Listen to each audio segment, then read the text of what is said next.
नमस्कार, मैं विकास कुमार। आप देख रहे हैं सन भारती न्यूज़ और सन भारती न्यूज़ की टीम आपको डुमरांव नगर परिषद से हर अपडेट प्रत्येक जनता तक पहुंचाने का प्रयास कर रही है। अभी हम मौजूद हैं जो नए परिसीमन के हिसाब से वार्ड चेंज हुए हैं, तो अभी वार्ड नंबर 24 में मौजूद है और यहाँ पे वार्ड पार्षद पद के प्रत्याशी के रूप में समीर हाशमी हमारे साथ मौजूद है। देखा जाए तो राजनीतिक करियर इनका काफ़ी लंबा रहा है, क्योंकि पिछले अगर इनके बैकग्राउंड में बात करें तो राजद पार्टी से ये जुड़े हुए एक सामाजिक कार्यकर्ता हैं जो लगातार जनता के बीच अपना दौरा रखते हैं। लेकिन इस बार अपने वार्ड को लेके ये चुनावी मैदान में है। तो सबसे पहले आइए हम आपको उनसे मिलवाते हैं। बहुत बहुत स्वागत है सर आपका हमारे चैनल पे। आपका भी बहुत बहुत स्वागत है और आपके सारे श्रोताओं को मेरे तरफ से बहुत बहुत धन्यवाद तो कि सर इस बार क्या कारण रहा जो पार्टी छोड़ के वार्ड पार्षद पद से चुनाव लड़ने आए? पार्टी छोड़ के नहीं आए हैं हम। पार्टी में तो बने हैं, पार्टी में रहेंगे, पार्टी के साथ हैं, पार्टी के कार्यकर्ता हमारे साथ हैं। एक पार्टी का एक मोटो था कि हर वार्ड से एक-एक आदमी कम से कम अपना उठाया जाए, तो मुझे लोगों ने ये किया, तो मैं तैयार हुआ। और यहाँ की समस्या भी वैसी है, अगर आज से हम लोग 8-10 साल पहले इस वार्ड का निरीक्षण करते हैं, 8-10 साल में और आज के भी वक़्त में इस वार्ड में कोई बदलाव नहीं नज़र आ रही है। सबसे बड़ी प्रॉब्लम यही है। जैसा कि अभी हम बात करें तो जो नए परिसीमन के हिसाब से ये वार्ड चेंज हुए उसमें वोटरों की संख्या ही बढ़ी है, जनसंख्या ही बढ़ा है, तो कहीं ना कहीं ये चुनाव टफ भी हो गया आगे चल के। तो क्या मुद्दा लेके आया है, किस तरह का समर्थन यहाँ की जनता से मिल रहा है? देखिए, जनता को काम चाहिए होता है। हमारे वार्ड में सबसे बड़ी समस्या है, अभी आप मेरे घर आए होंगे तो इस गली में आधी अधूरी नाली और सड़क बनी हुई है, अभी भी कच्ची है। कुछ प्रॉब्लम थी यहाँ की, तो मेरी सबसे पहली प्राथमिकता ये होगी कि मैं इस गली नाली का निर्माण करूँ, जो कि मैं चुनाव जीतने के 15 दिनों के अंदर इसका निर्धारण करूँगा। इसमें कोई कहीं कोई हस्तक्षेप नहीं है कि ये नाली गली बनने से रुकेगी। उसके अलावे मैं पढ़ा लिखा एक नौजवान हूँ, युवा हूँ, मैं खुद चाहता हूँ कि भविष्य यहाँ के बच्चे हैं और बच्चों को अगर शिक्षा नहीं मिलेगी तो सब कुछ बदतर है। हमारा एक ऐसा वार्ड है जिस वार्ड में 2-2 मिडिल स्कूल चलती है। एक उर्दू मिडिल स्कूल है, एक महावीर चौतरा के नाम से हिंदी मिडिल स्कूल है और दोनों का शिक्षा स्तर एकदम ना के बराबर है।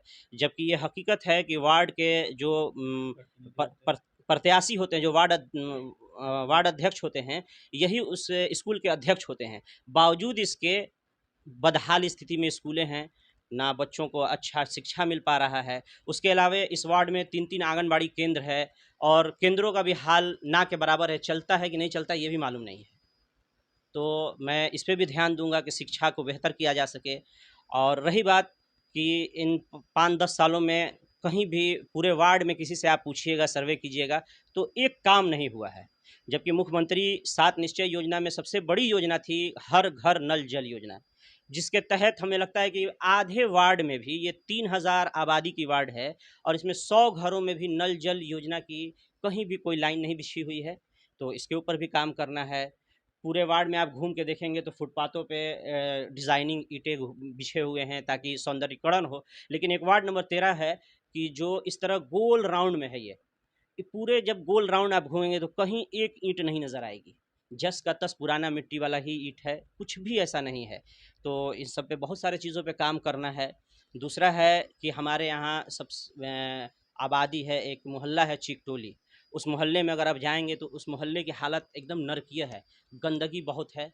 आज तक वहाँ कभी भी ना नगर परिषद के अधिकारियों ने, ना यहाँ के वार्ड काउंसलर लोग ने या चेयरमैन ने कभी उस पे ध्यान नहीं दिया, उसकी साफ-सफाई पे, वहाँ के रहन-सहन पे। और वो एक छोटी-सी गली है लेकिन कम से कम 150 पौने 200 घरों का वो एक गली है और वहाँ के हाल बद से बदतर है।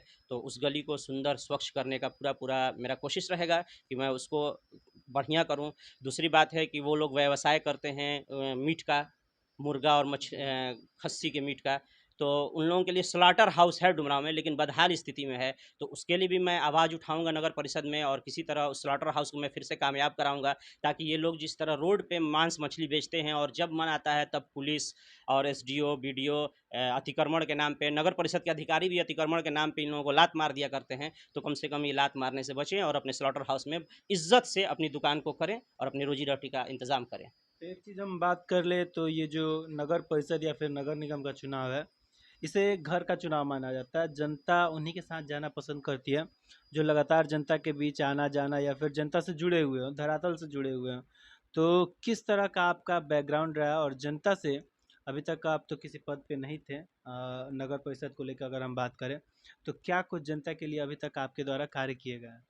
देखिए, जब भी जहाँ भी ज़रूरत होती है लोगों को, वहाँ हम लोग शासन में हो, प्रशासन में हो, पुलिस स्टेशन में हो, अस्पताल में हो, जहाँ जैसे भी मदद की ज़रूरत होती है, हर वक़्त हम लोग खड़े रहते हैं। और आप ये बात तो जनता से पूछेंगे तो जनता आपको खुद बताएगी कि मैं किस टाइप का प्रत्याशी हूँ या क्या हूँ, नहीं हूँ और मैंने क्या किया है। रही बात हम लोग पार्टी के साथ रह के रोड पे संघर्ष किया है, आंदोलन किया है हम लोगों ने हर मुद्दे के लिए, एक छोटे से छोटे मुद्दे और बड़े मुद्दे के लिए।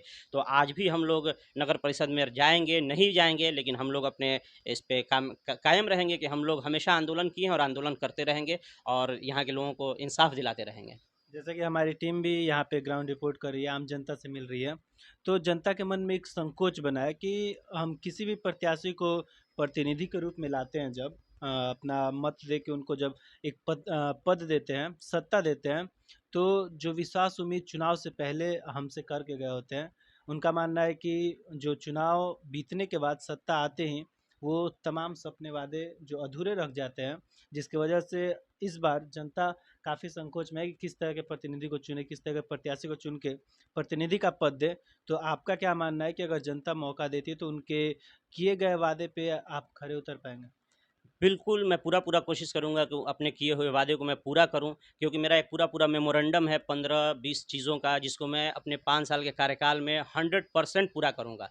मेरा सोच ये है कि मैं ऐसा काम करूँ कि अगली बार मुझे वोट माँगने किसी के दरवाज़े नहीं जाना पड़े, लोग मुझे खुद अपना वोट दें, अपना मत दें, क्योंकि मैं जब उस टाइप का काम करूँगा तभी मुझे वो चीज़ मिल सकता है। वरना ऐसा नहीं है कि मैं 5 साल के लिए आया हूँ, फिर मैं चुनाव जीतूँगा, भाग जाऊँगा और मैं बहुत दूर का हूँ नहीं, इसी गली मोहल्ले का हूँ, इनके बीच का हूँ, इनका बेटा हूँ, इनका भाई हूँ, तो हमेशा इनके बीच रहा हूँ और हमेशा इनके बीच खड़ा रहूँगा। तो जैसा कि कुछ देर पहले आपके द्वारा कहा गया कि जनता अगर हमें सत्ता देती है, वार्ड पार्षद का पद देती है, तो हम चाहेंगे कि 15 दिन के अंदर लगभग कार्य को हम संपन्न करा दें।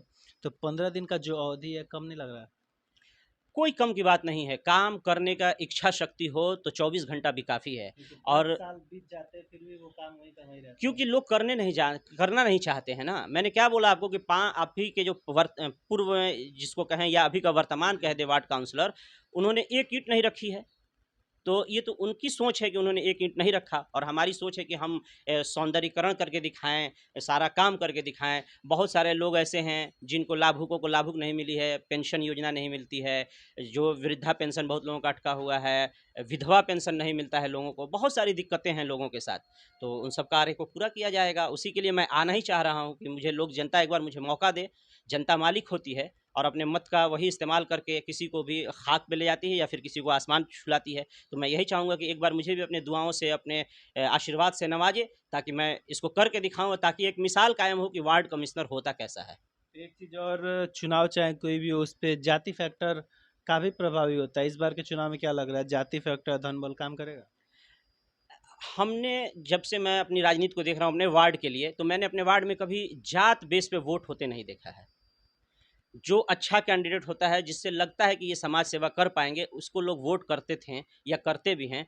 अब रही बात उनके ऊपर है कि वो अपना काम ठीक से करते नहीं हैं या कर पाते हैं, किया नहीं है उन लोगों ने, इसीलिए लोगों के साथ दिक्कत है। और ऐसा कुछ भी नहीं है कि हमारे यहाँ जात-पात पे वोट होती है, ऐसा कुछ भी नहीं है। इस वार्ड का ये बहुत ही अच्छा, ये पूरे डुमरांव शहर का ये बहुत ही खूबसूरत माहौल है कि जहाँ हम लोग हर जात एक-दूसरे के साथ मिल-जुल कर स स साथ-साथ रहते हैं। हर सुख-दुःख में हम लोग एक-दूसरे के खड़े रहते हैं। तो उसी तरह इस चुनाव में भी सब एक-दूसरे का साथ देगा, जो अच्छा कैंडिडेट होगा लोग उसको चुनेंगे। और मैं जनता से यही अपील करूँगा कि एक बार मुझे भी मौका दे के देखे, मैं फिर अपना 100% देने का कोशिश करूँगा। बहुत-बहुत धन्यवाद आपका। शुक्रिया और आपके सारे श्रोताओं को भी बहुत-बहुत धन्यवाद। और मैं अपने जनता मालिकों से एक बार ये फिर अपील करूँगा कि एक बार आप मुझे मौका दें और मैं आपके हर विश्वास पे खड़ा उतरने का पूरा कोशिश करूँगा। नमस्कार, आदाब।